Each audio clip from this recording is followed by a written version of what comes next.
ടുനെറ്റ് news കാലാവസ്ഥാ വാർത്തയിലേക്ക് സ്വാഗതം.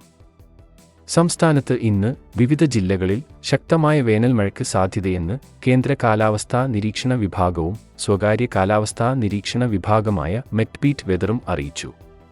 ഈ മാസം 12-നു ശേഷം സംസ്ഥാനത്ത് വേനൽമഴ വീണ്ടും കൂടുതൽ പ്രദേശങ്ങളിൽ ലഭിച്ചു തുടങ്ങുമെന്ന് മെറ്റ്ബീറ്റ് വെതർ നേരത്തെ അറിയിച്ചിരുന്നു.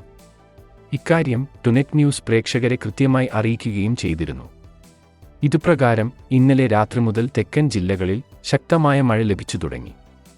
ഇന്ന് പുലർച്ചെ എറണാകുളത്തും മഴ ലഭിച്ചു. വടക്കൻ കേരളത്തിലും പലയിടത്തായി നിലവിൽ മഴ ലഭിക്കുന്നുണ്ട്. സംസ്ഥാനത്ത് ഇന്ന് എല്ലാ ജില്ലയിലും വേനൽമഴയ്ക്ക് സാധ്യതയുണ്ടെന്ന് കേന്ദ്ര കാലാവസ്ഥാ നിരീക്ഷണ വിഭാഗം അറിയിച്ചു. അതേസമയം ശക്തമായ മഴയ്ക്ക് സാധ്യതയുള്ളതിനാൽ 4 ജില്ലയിൽ യെല്ലോ അലർട്ട് നൽകിയിട്ടുണ്ട്. വേനൽ മഴയിലെ ആദ്യ യെല്ലോ അലർട്ടാണ് ഇന്ന് പ്രഖ്യാപിച്ചിരിക്കുന്നത്. തിരുവനന്തപുരം, കൊല്ലം, പത്തനംതിട്ട, ആലപ്പുഴ ജില്ലകളിലാണ് യെല്ലോ അലർട്ടുള്ളത്. ഇന്ന് ഉച്ചയ്ക്ക് ശേഷം തെക്കൻ ജില്ലകളിൽ ഇടിമിന്നലോടുകൂടിയ മഴയുണ്ടാകും.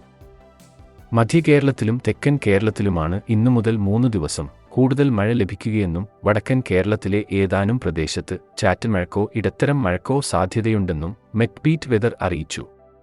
വടക്കൻ കേരളത്തിൽ ഇന്ന് കോഴിക്കോട് വരെയുള്ള മേഖലകളിലാണ് മഴ സാധ്യതയുള്ളതെന്നും ഇതിൽ മലപ്പുറം, കോഴിക്കോട് ജില്ലകളിൽ രാത്രിയും പുലർച്ചെയുമായാണ് മഴ പ്രതീക്ഷിക്കുന്നതെന്നും മെറ്റ്ബീറ്റ് വെതർ പറയുന്നു. രാത്രി വൈകിയോ പുലർച്ചെയോ കണ്ണൂർ ജില്ലയുടെ തീരദേശത്തും പയ്യന്നൂർ വരെയും മഴ ലഭിച്ചേക്കുമെന്നും മെറ്റ്ബീറ്റ് വെതർ അറിയിച്ചു.